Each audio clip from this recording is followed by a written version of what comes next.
I stepped outside with my morning coffee, took a deep breath of the fresh suburban air, and nearly choked when I saw a kid belly flopping into my pool. A group of moms lounged in chairs that I didn't own, sipping iced tea like they had been living there for years. A man I'd never seen before was standing by my grill, flipping burgers with the confidence of a backyard king. And right there in the middle of it all, waving at me with an obnoxious, self-satisfied grin, was Karen McGill, president of the HOA. "Good morning, Mike," she called, her voice dripping with fake cheer. "The neighborhood just loves your pool." I stared at her, trying to process what I was seeing. My yard, my private sanctuary, had turned into a public recreation center overnight. What the hell is going on? I finally managed to ask. Karen clapped her hands together like I was an adorable but clueless puppy. "Oh, you didn't get the email? The HOA has officially designated your pool as a shared community amenity. Isn't that exciting?" I blinked. "You did what?" She nodded as if this was the most reasonable thing in the world. "It's all legal. There was a vote and everything. Since your property technically meets the community's recreational space requirements, we've decided to allow all homeowners access. It's such a generous thing you're doing, Mike. Bringing everyone together." I looked around in disbelief. A group of teenagers splashed wildly at the deep end, blasting music from a Bluetooth speaker. Kids ran across my freshly cut lawn, leaving behind a trail of wet footprints. A woman I had never seen before was sitting on my patio, scrolling through her phone like this was her own backyard. I took a slow breath, resisting the urge to chuck my coffee cup across the yard. "Karen, this is my property. You can't just declare it public." She gave me a pitying look like I was some poor, confused soul who didn't understand how the world worked. "Of course you still own it," she said, her voice sugary sweet. "But think about the community, Mike. You don't want to be that neighbor, do you? The one who refuses to share." I didn't even know how to respond to that level of insanity. I stormed back inside and pulled up my email. Sure enough, there it was. An official HOA notice stating that my backyard pool was now a communal space, effective immediately. The email also included a list of guidelines I was expected to follow, including maintaining the pool for public use, providing seating, and even setting designated swimming hours. I grabbed my phone and called the HOA office. No answer. I called Karen directly. Straight to voicemail. I went back outside, determined to put an end to this madness. "Everyone needs to leave. Now." My voice was firm, my patience gone. Karen said, "Oh, Mike, you really should read the HOA bylaws. There's a clause about shared resources. Since your property meets the minimum size for community recreation, the board has full authority to make decisions in the best interest of the neighborhood." I stared at her, trying to determine if she had actually lost her mind or if this was some elaborate prank. "You're trespassing." "Actually," she said, holding up a printed copy of some legal-looking document, "we have full permission to be here. You agreed to the HOA rules when you bought the house." I felt my blood pressure skyrocket. "That doesn't mean you can steal my backyard." Karen gave a casual shrug. "If you really have an issue, feel free to file a complaint. But honestly, Mike, why be difficult? You have such a wonderful space. Isn't it nice to see it being enjoyed?" Before I could respond, a kid cannonballed into the water, sending a tidal wave of pool water splashing across my feet. That was the moment I realized I was at war. That night, I went through every single page of my homeowner's agreement, searching for a loophole, something, anything, that would put an end to this nightmare. But the HOA had covered their bases well. There was a vague clause about community benefits that Karen had clearly twisted to her advantage. The only way to fight this would be through a lengthy legal battle, and I didn't have time for that. The next morning, I tried a different approach. I installed a new lock on my gate, hoping to keep the unwanted visitors out. It lasted a grand total of 4 hours before Karen came by with a smug smile and a pair of bolt cutters. "Oh, Mike," she sighed, shaking her head. "It's so disappointing that you're not embracing this opportunity. We're trying to build a sense of togetherness here." I gritted my teeth. "Breaking into my yard isn't togetherness, Karen. It's illegal." She handed me a laminated printout of the bylaws, which she apparently carried around like some kind of sacred text. Page 47, Section 5. "The HOA reserves the right to enforce community standards as needed. You agreed to this when you moved in." I took the paper, resisting the urge to crumple it in my fist. So let me get this straight. You're telling me I have no say in what happens on my own property? Karen patted my arm in a condescending way that made me want to scream. Don't be so dramatic, Mike. It's just a pool. That afternoon, I sat by my kitchen window and watched in disbelief as my backyard continued to be invaded. A group of dads set up a volleyball net, blocking the path to my shed. Someone dragged a cooler of beer onto my patio. A couple of teenagers were taking selfies by the deep end. My property had become a full-blown public park. I wasn't the kind of guy who looked for fights, but this was personal. I tried calling the cops, but they shrugged it off as an HOA dispute. Apparently, as long as no one was breaking any state laws, it was a civil matter. I needed a plan. The next day, Karen sent out a community email. Subject line: Neighborhood pool party at Mike's place. She had invited the entire neighborhood, over 100 people, to my house. She even promised snacks and refreshments as if I had signed up to be a catering service. I clenched my fists as I read the email. Karen thought she had won. He thought I would just roll over and accept it. She had no idea what was coming. The morning of the so-called community pool party started with the sound of car doors slamming and voices chattering outside my house. I hadn't even gotten out of bed yet when I heard the unmistakable sound of children screaming with excitement. I groaned, rolled over, and glanced at my phone. It wasn't even 9 in the morning. What kind of lunatic shows up to a pool party at dawn? I threw on some clothes, dragged myself to the window, and nearly dropped my coffee mug. My street looked like a summer festival had broken out overnight.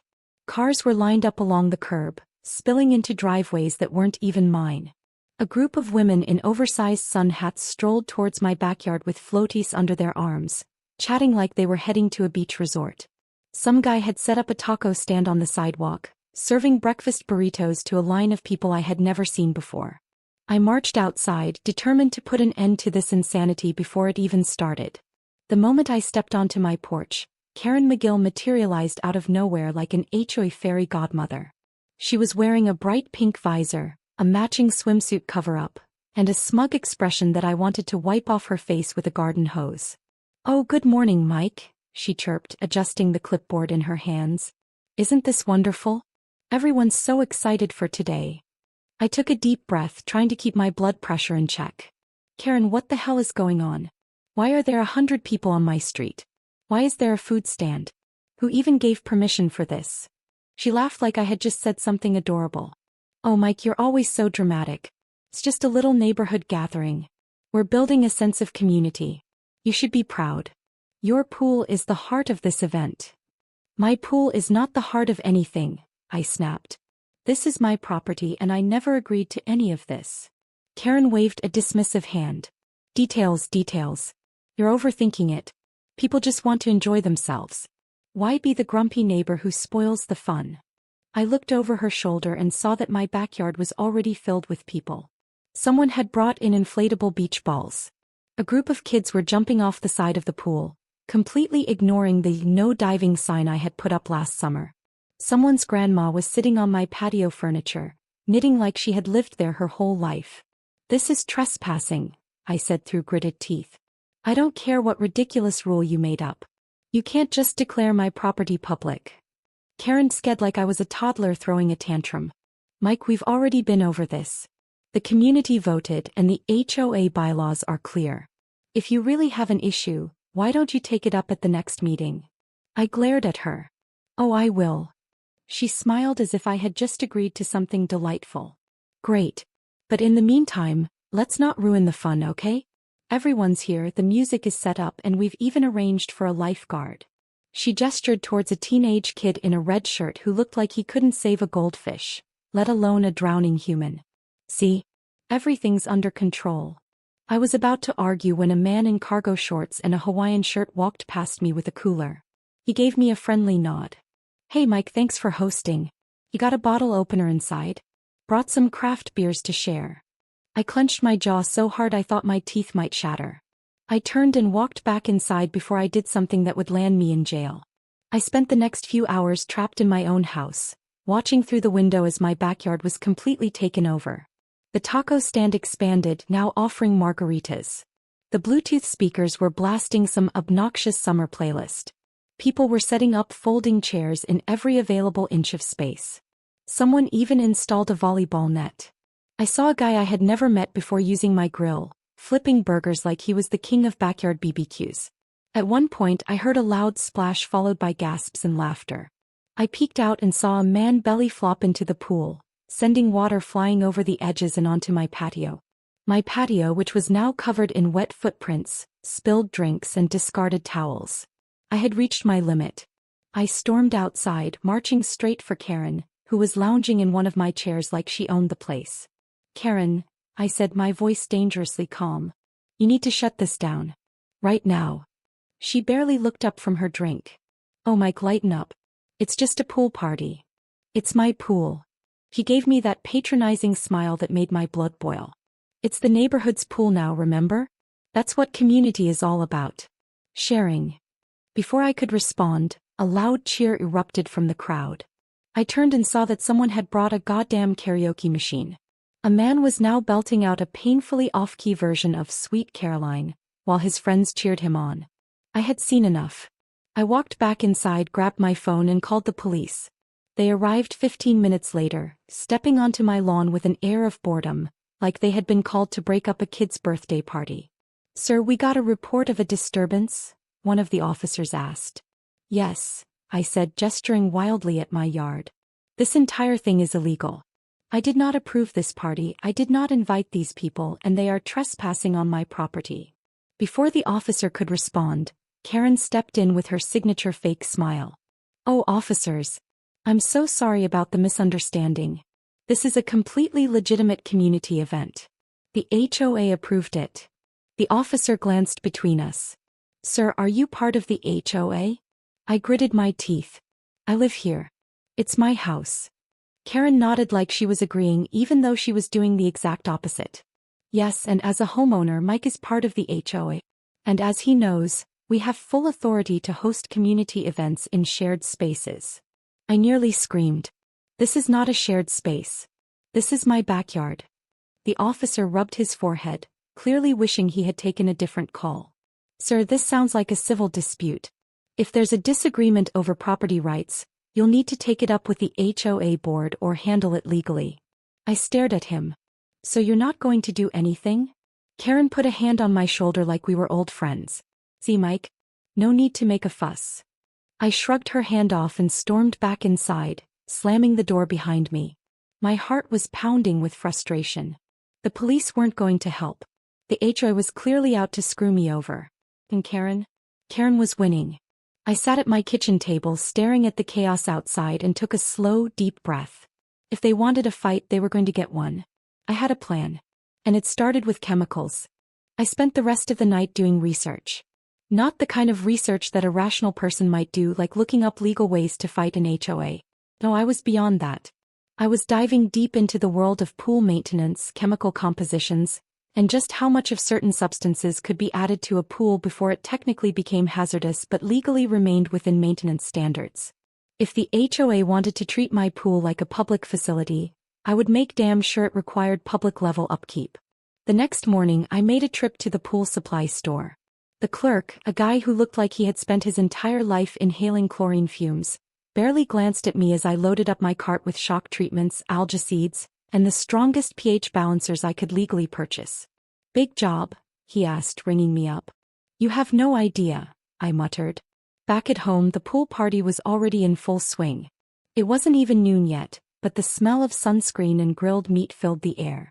Someone had set up a goddamn cotton candy machine near my fence. There was a group of adults doing water aerobics in my deep end. And, of course, Karen was holding court at one of my patio tables, sipping lemonade like she was the queen of the neighborhood. I took a deep breath, pushed down my growing rage and got to work. First, I turned off the pool pump. The HOA guidelines required regular chemical balancing for community pools. Unfortunately for them, I was about to follow those rules a little too enthusiastically. I dumped in an excessive amount of chlorine shock, the kind that turns pool water into a chemical battlefield. The recommended amount was about a pound per 10,000 gallons of water. I added 5 times that. Next, I tossed in an extra heavy dose of algicide. It wouldn't do anything dangerous, but it would make the water extra foamy and smell like a science experiment gone wrong. Finally, I adjusted the pH levels to the absolute extremes allowed under pool maintenance standards, high enough to make every swimmer's skin itch like they had rolled in fiberglass insulation. I stood back, arms crossed, watching the chemicals swirl. The water was still clear, but I knew it was only a matter of time. It started slowly. The first complaints were mild. People rubbing their eyes, muttering about the chlorine being a little strong today. Then the itching started. Within 20 minutes, kids were climbing out of the pool, scratching their arms and legs like they had been attacked by a swarm of mosquitoes. "My eyes are burning," a woman whined, rubbing at her face with both hands.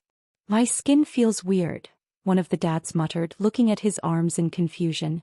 Karen, of course, was completely oblivious to the growing chaos. She was too busy gossiping with the other HOA board members to notice that her loyal followers were starting to abandon ship. Then the foam kicked in. It started as a thin layer of bubbles on the surface, almost unnoticeable. But within minutes, the entire pool looked like someone had dumped a bottle of dish soap into it. Kids were shrieking, slipping on the foam, their floaties vanishing beneath the frothy mess. That's when the smell hit. A thick, pungent chemical stench rose from the water, a mix of chlorine, artificial freshness, and something that could only be described as public pool nightmare. People were coughing, gagging, scrambling to get out of the water. Karen finally looked up, frowning as she took in the chaos. "What is happening?" she demanded. I stepped forward, arms folded, keeping my expression perfectly innocent. "Oh, just routine pool maintenance. Gotta keep everything up to code, you know. HOA standards and all." She spun toward me, her nose scrunching as she caught a whiff of the chemical storm I had unleashed. "This is outrageous. What did you do?" I shrugged. "Just followed the guidelines, Karen. Regular chemical balancing. Can't have an unsanitary public pool, right?" She opened her mouth, then closed it again, realizing I had just used her own nonsense against her. People were still fleeing the backyard, coughing and scratching at their skin like they had rolled in poison ivy. This is unacceptable," she sputtered, but she was backing away now, stepping over abandoned towels and spilled drinks as she tried to escape the chemical disaster. I turned to the remaining guests, raising my voice. "Sorry everyone. Looks like the pool needs a deep clean. Should be safe to use again in, I don't know, a few weeks. Maybe a month." There were groans of frustration, but no one argued. They just wanted to leave. Karen looked around, realizing that her grand takeover of my backyard was crumbling before her eyes. She turned to me, eyes narrowing. "This isn't over, Mike." I gave her my best customer service smile. "Oh, I hope not. I'm just getting started." She stomped away, her visor slightly askew, her lemonade forgotten. The last few stragglers gathered their things, muttering about needing a long shower. Within minutes, my backyard was empty. I stood there for a long moment, taking in the glorious silence. Then I pulled up my email and drafted a message to the HOA board. "Dear HOA, due to unforeseen maintenance issues, the pool will be temporarily closed for an extended cleaning process. I will notify you when it is once again safe for use. Unfortunately, given the high demand, I may need to extend this process indefinitely. Best regards, Mike." I hit send, and just like that, my backyard was mine again. The aftermath of the great pool exodus was nothing short of satisfying. My backyard, once overrun with uninvited guests, was finally empty. The chemically enhanced water still bubbled faintly, the foam dissipating under the bright sun, leaving behind a harsh chlorine scent that would linger for days. The only thing sweeter than the silence was the mental image of Karen storming home, scratching her arms and cursing my name under her breath. But I knew this wasn't over. Karen McGill was like a cockroach, impossible to kill and always finding a way to survive. And sure enough, the next morning, an official-looking letter arrived in my mailbox. I opened it with a sigh, already expecting the HOA's latest attempt to strong-arm me. The first line was bolded, as if that would somehow make it more intimidating. "Dear Mr. Mike, due to your willful negligence in maintaining a safe and welcoming recreational environment, the HOA is issuing a formal fine in the amount of $10,000 for damages, loss of community access, and failure to comply with HOA policies regarding shared amenities." I let out a slow whistle. 10 grand. They were out of their damn minds. I flipped the page, skimming through the ridiculous legal jargon. The HOA was accusing me of intentionally compromising a community resource, creating hazardous conditions for homeowners, and, my personal favorite, sabotaging a neighborhood event in a manner that caused undue distress. Distress? The only distress I had caused was making people mildly uncomfortable in a pool they had no business being in. But this was Karen's way of retaliating. She had tried to beat me with fake rules and now she was trying to hit me where it hurt. My wallet. I wasn't about to let that happen. I grabbed my laptop and started digging. If the HOA was going to come after me, I was going to make sure I had enough dirt on them to bury them 6 feet under. It didn't take long to find something interesting. The HOA's financial reports, which were conveniently available online for homeowners to review, were a mess. Over the last 2 years, the budget had ballooned, but the expenses didn't match up. The HOA fees had been steadily increasing, but there were multiple unexplained withdrawals, large sums marked under vague categories like community enhancements and miscellaneous administration costs. Translation: someone was siphoning money. And I had a pretty good guess as to who. I leaned back in my chair, a slow grin spreading across my face. If Karen wanted to play dirty, I was more than happy to roll around in the mud. The next day I attended my first ever HOA meeting, something I had avoided for years because I valued my sanity. It was held at the community center, a bland beige building that smelled like burnt coffee and crushed dreams. The moment I walked in, Karen's eyes locked onto me from across the room. She was standing at the head of the long conference table, surrounded by the other board members, a stack of papers in front of her. "Mike," she said, her tone syrupy sweet. "How lovely of you to join us. I assume you're here to settle your fine?" I smiled. "Actually, I'm here to discuss something far more interesting." I strolled up to the front of the room, pulling out my own set of papers. I took a look at the HOA's financial records, and I couldn't help but notice some irregularities. Karen stiffened. "Excuse me." I turned to the rest of the room, addressing the homeowners who had gathered. "For the last 2 years our HOA fees have gone up. But where exactly has the money been going?" I flipped through my notes. Because according to these records, nearly $50,000 have been spent on community enhancements. Does anyone here remember any major improvements being made? Any new parks? Repairs? Additions? The room fell silent. People exchanged confused glances, murmuring to each other. A few of the older residents frowned, clearly trying to remember if they had seen any changes. I continued, letting the tension build. And then there are the administrative costs, a suspiciously large amount, most of which seems to have been funneled into personal accounts. Now, I'm no expert, but that kind of accounting looks an awful lot like embezzlement. Karen's face had gone pale, her usual confident smirk replaced with barely contained panic. "That is completely unfounded. These accusations are outrageous." I cut her off. "Oh, I'd be happy to go over the details. In fact, I've already contacted a lawyer and filed a request for a formal audit. If there's nothing to hide, then this should clear things up, right?" The murmuring turned into full-blown whispers. People were now openly suspicious, looking at Karen with narrowed eyes. One of the board members, an older man named Richard, cleared his throat uncomfortably. "Karen, is this true? Have there been discrepancies in the finances?" Karen shot me a venomous glare before forcing a tight-lipped smile. "This is being completely misrepresented. The HOA operates within legal guidelines, and any financial decisions are made with the community's best interests in mind." "Great," I said, leaning against the table. "Then you won't mind if we conduct an independent audit, right? Just to be sure." Silence.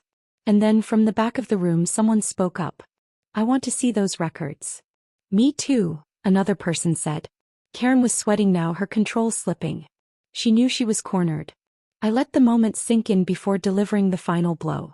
"Oh, and about that $10,000 fine you tried to hit me with? I had my lawyer take a look. Turns out there's absolutely no legal basis for it. So I'd strongly advise you to rescind that before I countersue for harassment." Her jaw clenched so hard I thought her teeth might shatter. The meeting quickly spiraled out of her control. Homeowners demanded transparency, people were calling for a vote to remove Karen from her position, and before the night was over, the board had officially scheduled a full investigation into the HOA's finances. I walked out of that meeting feeling lighter than I had in weeks. Karen had spent so much time trying to make my life miserable that she had never considered that I might fight back. By the time I got home, I had an email from the HOA. Dear Mr. Mike, we regret to inform you that the fine issued against you has been officially rescinded. We apologize for any inconvenience. I leaned back in my chair, sipping a well-earned beer. Karen thought she could make my life hell. She had no idea what she had just started. The fallout from the HOA meeting was nothing short of spectacular. Within days, the neighborhood was buzzing with rumors, accusations, and a level of outrage that even Karen McGill hadn't seen coming. The audit request had been officially filed, and while Karen tried to downplay the situation, it was clear that people were turning against her. At first, she attempted to rally support. She sent out emails filled with thinly veiled threats about HOA fees needing to be raised if people didn't cooperate. She called an emergency board meeting, trying to spin the financial discrepancies as clerical errors. But the damage was done. Homeowners who had once blindly followed her were now questioning everything. And then came the real bombshell. A local investigative journalist, one of those people who thrived on exposing small-town corruption, caught wind of the situation and decided to dig deeper. A week after our heated HOA meeting, an article dropped online with a headline that might as well have been a tombstone for Karen's career. Suburban HOA scandal, missing funds, fake fees, and a power-hungry president. The article laid out everything in painful detail. The missing money, the fake expenses, even past instances where Karen had allegedly bullied homeowners into paying special assessments that mysteriously disappeared into thin air. The journalist had done their homework and the receipts were all there. It didn't take long for the neighborhood to react. People who had ignored HOA meetings for years were suddenly furious. Residents who had blindly paid fines and extra fees were now demanding answers. And as expected, Karen's once loyal allies on the HOA board started distancing themselves from her as fast as possible. The next emergency meeting wasn't one Karen had called, it was one called against her. The neighborhood gathered in record numbers, ready to finally take action. When I walked into the community center that evening, I could feel the energy in the room. Karen sat at the front, her usual smugness replaced with a nervous stiffness. She looked like a woman clinging to the last fraying threads of her authority. One by one, homeowners stood up to speak. They demanded a full investigation into the missing funds. They questioned the ridiculous fines and bylaws Karen had been enforcing. They wanted accountability. Then Richard, the senior board member who had always been somewhat neutral, stood up. Given the serious nature of these allegations, he said, looking directly at Karen, I motion for a vote to remove Karen McGill from her position as HOA president, effective immediately. The room erupted. People cheered, a few even clapped. Karen's face turned an alarming shade of red. This is absurd, she snapped. These are baseless accusations. You can't just... But she was cut off when a board member seconded the motion. And then the vote began. I almost felt bad for her. Almost. The results were overwhelming. Nearly every hand in the room went up in favor of her removal. Even her last remaining supporters hesitated before finally giving in. Karen's reign was over. She sat there, frozen, as Richard finalized the decision. As of this moment, Karen McGill is no longer the HOA president. We will appoint an interim leader while an official investigation is conducted. Karen's chair scraped loudly against the floor as she stood. You people are ungrateful, she hissed. I've spent years building this community and this is how you repay me? Nobody responded. Nobody cared. She stormed out of the meeting, slamming the door behind her. The very next morning, a for sale sign appeared in Karen's front yard. Over the next few weeks, the HOA underwent a total overhaul. A new president was elected, some mild-mannered guy named Bill who seemed genuinely interested in keeping things fair. The ridiculous fines were rescinded, the bylaws were rewritten, and most importantly, my pool was officially declared private property once and for all. One evening, just as the sun was setting, I stood in my backyard, beer in hand, enjoying the peace and quiet that had been stolen from me for so long. The pool was empty, the water calm. No screaming kids, no Karen, no unwanted guests. Just me, my lawn chair, and the sweet, sweet taste of victory. Then just for fun, I pulled out my phone and sent an email to the HOA. Dear HOA, I am pleased to inform you that, after much thought, I have decided to graciously continue allowing one homeowner access to my pool. Me. Best regards, Mike. I hit send and took another sip of my beer, listening to the peaceful silence of my now completely private backyard. Karen had thought she could turn my pool into a community water park. She had no idea who she was messing with,